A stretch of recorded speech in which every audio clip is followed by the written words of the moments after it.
Neste episódio, o robô Tesla dá um grande passo à frente. A Tesla revela a arma secreta do Cybercab, e a SpaceX pede para seu maior foguete fazer um trabalho de verdade pela primeira vez. A Tesla avançou para que o robô Optimus tenha a bateria para trabalhar o dia todo, tudo isso em uma fábrica de chips no Texas. A Samsung finalizou o tape-out do chip IA5 de próxima geração da Tesla. James Kim, engenheiro principal com 18 anos de experiência na Samsung Foundry, confirmou isso em uma postagem no LinkedIn que depois apagou. Em resumo, isso permite que a Samsung inicie a produção do processador em sua fábrica de semicondutores em Taylor, Texas.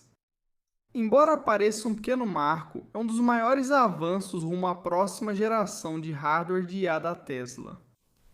O tape-out é quando o design do chip é finalizado e enviado para a fabricação, como entregar a planta pronta de uma casa para a construtora.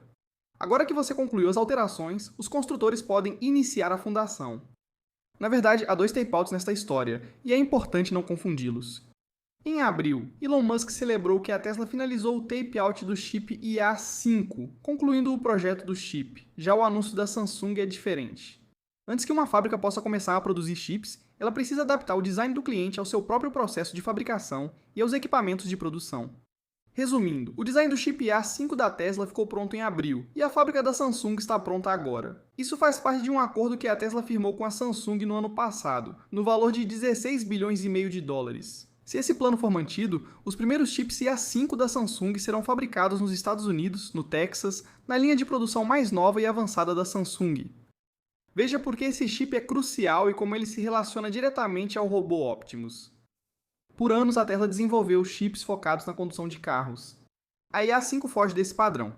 Elon Musk afirmou várias vezes que o computador IA4 já oferece poder suficiente para tornar o Full Self-Driving mais segura que a de humanos. Se isso for verdade, e os robotáxis sem supervisão da Tesla operando no Texas e em Miami indicam que sim, a Tesla não precisa do IA5 em seus carros agora. A empresa parece focar esse chip em duas oportunidades maiores: Optimus e os grandes computadores de IA que a Tesla usa para treinar seu software. Um robô como o Optimus requer mais processamento que um carro, que apenas segue faixas, placas e semáforos nas estradas. Um robô humanoide precisa trabalhar em fábricas, armazéns e, eventualmente, em casas, pegando objetos, se movendo entre pessoas e reagindo a situações que mudam constantemente. Isso exige uma quantidade incrível de poder de processamento. Mas há outro desafio: a duração da bateria. Optimus possui bateria própria como um laptop. Todas as suas ações de mover braços e pernas a rodar em inteligência artificial consomem energia dessa única bateria. A IA5 pode consumir até 800 watts quando está trabalhando pesado. Dentro de um carro, isso não é um grande problema porque um Tesla carrega uma bateria de cerca de 75 kWh. Mas o Optimus tem uma bateria muito menor, com apenas 2,3 kWh. Isso é 32 vezes menor do que a bateria de 75 kWh do Model X. Se o computador do robô consumisse 500 watts ou mais sozinho, drenaria boa parte da energia antes dos motores entrarem na equação. Então, a Tesla fez o que sabe fazer de melhor: otimizou a eficiência. Relatórios anteriores indicam que a IA5 consome cerca de 250 watts. Essa única melhoria pode fazer a diferença entre um robô que precisa ser recarregado após apenas algumas horas e um capaz de trabalhar durante todo um turno. A Tesla conseguiu isso em parte eliminando as partes do chip que não estavam justificando seu espaço. A maioria dos chips de computador possui um processador gráfico e um processador de sinal de imagem. Essas são as partes que um computador normal usa para rodar jogos ou melhorar fotos de uma câmera. A Tesla não precisa de nenhuma delas, então seus engenheiros as removeram e preencheram esse espaço com hardware projetado para um único propósito: rodar o próprio software da Tesla. Nada no chip é desperdiçado. Mas a IA5 é apenas uma etapa no plano muito maior da Tesla. Elon Musk já apresentou várias gerações de chips de IA, cada uma com função distinta. A IA4 alimenta hoje os veículos da Tesla para o consumidor final e os robotáxis sem supervisão. A IA5 foi projetado para levar essa capacidade ainda mais longe, ao mesmo tempo em que dá ao Optimus um grande aumento em computação embarcada.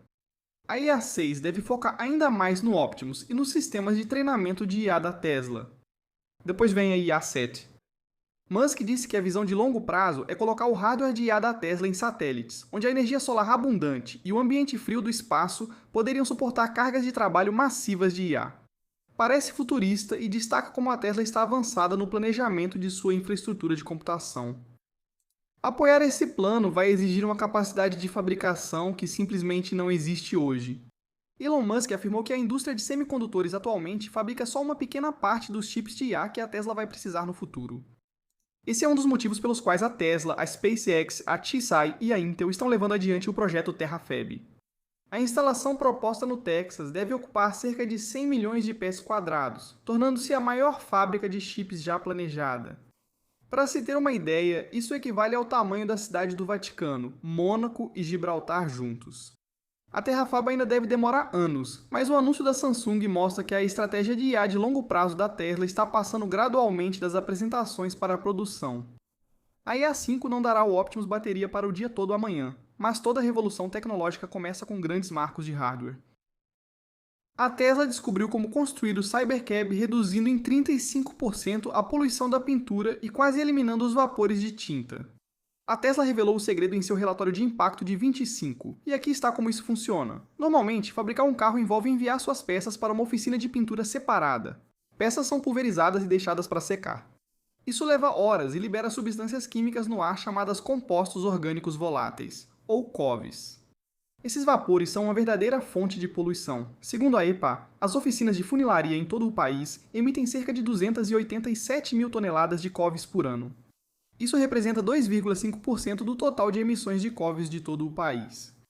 O método de fabricação do Cybercab da Tesla, página 19 do relatório de impacto de 25, pula tudo isso. O processo é chamado de moldagem por injeção reativa, ou RIM. Em vez de moldar uma peça e depois pintá-la, a Tesla injeta a cor diretamente no molde enquanto a peça ainda está sendo formada. A peça já sai colorida, sem necessidade de uma oficina de pintura separada, sem linha de secagem, o que antes levava horas agora leva minutos. Isso é só parte de um objetivo maior. A Tesla quer que o Cybercab seja seu carro mais sustentável, e os números comprovam. Como o Cybercab dirige sozinho e transporta passageiros o dia todo, a Tesla espera que ele evite quase o dobro das emissões de gases de efeito estufa por milha comparado ao Model 3 ou Model Exos. É uma afirmação ousada, baseada no design. A Tesla descobriu que 85% das viagens por aplicativo levam só uma ou duas pessoas. Ela desenvolveu o Cybercab para ser um pequeno veículo de 2 lugares, não um carro de 5 assentos. Menos carro significa menos peso e menos energia usada em cada viagem. Retirar volante, pedais e espelhos também ajuda. Libera espaço e diminui o peso. O vice-presidente de engenharia de veículos da Tesla, Lars Morvai, já confirmou que o Cybercab atingiu 165 Wh por milha, tornando-o o veículo mais eficiente em termos de energia que a empresa já produziu. Com o Cybercab, a Tesla está tentando repensar como um veículo elétrico é projetado, construído e operado desde o início. E se for bem sucedido, sua maior inovação pode não ser o fato de dirigir sozinho, mas sim que a Tesla descobriu como construí-lo com muito menos desperdício do que qualquer coisa na indústria. A SpaceX está se preparando para lançar seu foguete Starship novamente, e desta vez a empresa vai colocar seu foguete mais novo para trabalhar de verdade. Este será o segundo voo da Starship V3, a mais recente evolução do maior foguete do mundo. Pode não parecer muito diferente das Starships anteriores, mas a SpaceX fez várias melhorias internas, aprimorando propulsão, escudo térmico e aumentando a confiabilidade e capacidade de carga útil do veículo. O voo anterior apresentou essas melhorias. Este, o voo 13, é para provar que elas funcionam. Pela primeira vez, a Starship levará 20 satélites Starlink V3 de nova geração da SpaceX ao espaço. Todos os testes anteriores da Starship usaram cargas fictícias que simulam as reais. Desta vez, a Starship vai transportar satélites reais projetados para integrar a rede Starlink. Os satélites Starlink 23 devem oferecer internet bem mais rápida e ampliar bastante a capacidade da rede. Após serem liberados, eles estenderão painéis solares e antenas antes de tentar se conectar à constelação Starlink por links a laser de alta capacidade. A primeira missão é só um teste. Starship e satélites seguirão trajetória suborbital, sem permanecer no espaço. 20 minutos após a liberação, espera-se que os satélites queimem na reentrada. Antes disso, 6 deles têm uma tarefa importante. Cada um recebeu câmeras para inspecionar externamente o escudo térmico da Starship. A SpaceX pintou algumas placas do escudo térmico de branco para simular a falta de placas e deixar o teste mais desafiador. As câmeras vão avaliar se identificam danos falsos, dando aos engenheiros mais um meio de analisar a prontidão da Starship para futuras missões de retorno ao local de lançamento.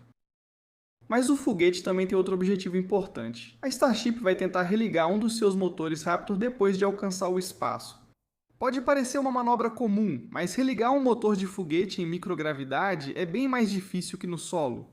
Essa capacidade será necessária futuramente pela SpaceX para reabastecimento em órbita e, no fim, para voos à Lua e Marte. O voo 13 dá à SpaceX outra chance de provar que resolveu os problemas que apareceram durante o voo anterior. No voo 12, em maio, o Super Heavy girou cerca de 90 graus fora da orientação esperada na separação dos estágios, devido a pequenas diferenças no tempo de acionamento dos motores.